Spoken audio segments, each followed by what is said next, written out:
Hey everybody, Josh Gary from JoshG.tv here with this week's episode of In Review. I know what you're thinking, Twilight, Saga, Eclipse.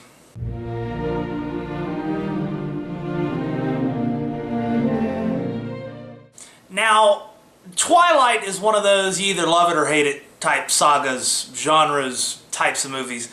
And this new installment in the saga, Eclipse, is really no different. It basically continues the love triangle of Edward Cullen the vampire, Bella Swan, the innocent little young teenager, and Jacob, the bodybuilding werewolf, basically.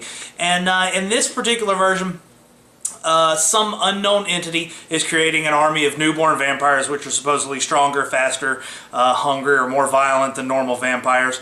And the Cullen family, the vampires, have to form an uneasy alliance with the werewolves to fight them. And that's pretty much the basis of the story.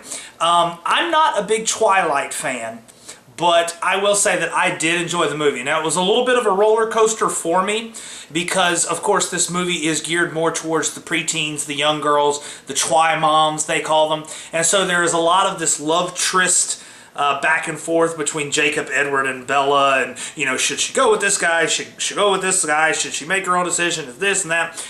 So there is a lot of that. So you've got these high moments where there's a lot of action, a lot of guy type stuff, and then you have these lows for somebody that doesn't follow the Twilight saga, where you have a lot of this drama, which that's what the people really going to see this movie are really liking, so you can't really bag on that too much. Now, one thing I did like about the movie is this one goes a little bit more into the other vampires, Edward's siblings, so to speak. It goes a little bit more into their past. Rosalie, who is pretty hot, by the way, and Jasper. So you get a little bit more of an in-depth story.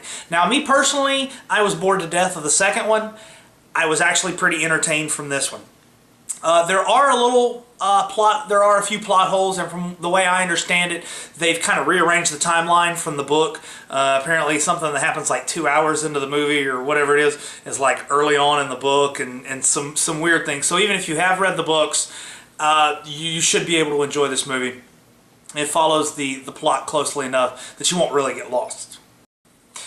Now, I will say, there was an older woman when I went to go see this movie in the theater with me, and every time Jacob would come on screen, she'd go, let's just say, there are a lot of scenes where he doesn't have a shirt on, and Robert Pattinson's character, Edward, says it perfect. Does this guy even own a shirt? That just blew it for me. There's one-liners like that throughout the entire movie that kind of make it enjoyable. If you're not a Twilight fan, you can get some things from it. So with that, I think JoshG.tv is going to have to give the Twilight Saga's Eclipse a 3.5 G out of 5. If you're not a Twilight fan, it's not going to be a rush out, go ahead and see it type movie. There are some parts that you'll find kind of boring or a little absurd. The vampires sparkle. They break like concrete kind of thing.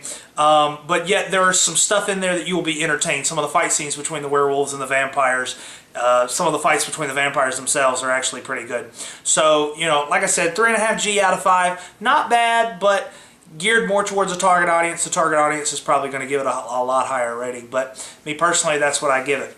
This has been Josh Gary from JoshG.tv with this week's episode of In Review.